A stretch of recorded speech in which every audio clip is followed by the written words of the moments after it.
ভারতের ইতিহাসে যদি এমন কোনো সিনেমার নাম নিতে হয় যা রাজকীয় অভিজাত আর কল্পনার সীমানা ছাড়িয়ে গেছে, তবে সেটি হলো রাজামৌলির বাহুবলী মুভিটি। বড় পর্দায় আমরা যা দেখেছি তা ছিল বিস্ময়কর, কিন্তু আপনি কি জানেন এই মহাকাব্যিক দৃশ্যগুলো ক্যামেরার পেছনে আসলে কেমন ছিল? আজ আমরা মহেশমতি সাম্রাজ্যের সেই চাদর সরিয়ে দেখব কিভাবে মাত্র কিছু নীল আর সবুজ পর্দার সামনে রেখে তৈরি হয়েছে এই ইতিহাস। আসসালামু আলাইকুম, আমি আকিব। ভিডিওর শুরুতেই আসা যাক সেই দৃশ্যে যা দেখে প্রতিটি দর্শকের গায়ের দম দাঁড়িয়ে গিয়েছিল।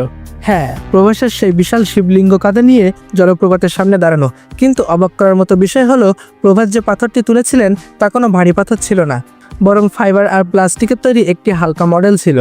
আর সেই বিশাল জলপ্রপাত শুটিং স্পটে কোনো বিশাল পাহাড়ই ছিল না। স্টুডিওর ভেতরে ছোট ছোট কিছু কৃত্রিম পাথর সাজিয়ে রাখা হয়েছিল এবং ওয়াটারফলসের দৃশ্যটি হাই অ্যান্ড সিজিআই দিয়ে যোগ করা হয়েছিল।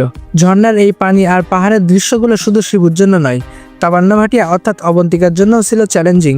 তামান্না যখন এক পাহাড় থেকে অন্য পাহাড়ে প্রজাপতির মতো উড়ে যাচ্ছিলেন, তখন তিনি আসলে স্টুডিওর ছাদের দড়ি দিয়ে ঝুলেছিলেন। মজার ব্যাপার হলো, যেখানে তামান্না লাফ দিচ্ছিলেন সেখানে মাটির বদলে রাখা ছিল বড় বড় নরম গদি বা ফোম।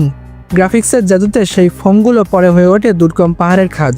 পাহাড় আর ঝর্ণা তো গেল, কিন্তু বাহুবলীর যুদ্ধের সেই অসাধারণ দৃশ্যগুলো ভুলে যাওয়া অসম্ভব, বিশেষ করে ভাল্লাল দেবের সেই বিশাল মহিষের সাথে লড়াই।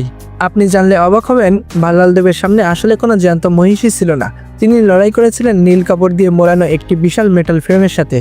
এমনকি বাহুবলী মুভিতে যখন দেখানো হয়েছিল বাহুবলী মহিষের ঘাড়ের উপর দিয়ে স্লাইড করে যাচ্ছেন, সেগুলো ঠিক এইভাবেই শ্যুট করা হয়েছিল। আসলে তিনি গ্রিন স্ক্রিনের তৈরি কাঠের পাটাতনের উপর দিয়ে দৌড়ে যাচ্ছিলেন।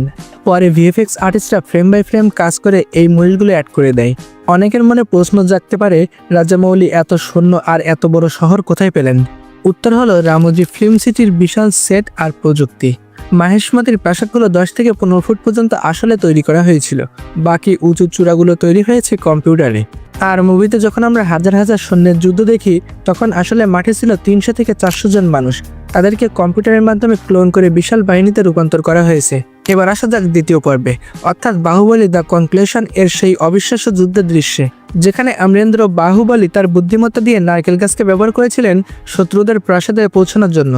এই পুরো দৃশ্যটি ছিল ফিজিক্স আর ভিএফএক্স এর এক অদ্ভুত সংমিশ্রণ।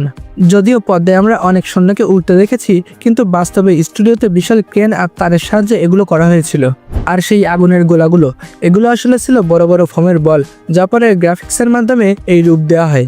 এই মুভিটির প্রায় 70% ছিল ভিএফএক্স এর কারসাজি। আশা করি ভিডিওটা আপনাদের ভালো লেগেছে। আজকের মতো বিদায় নিচ্ছি, দেখাবে পরবর্তী কোনো নতুন ভিডিওতে।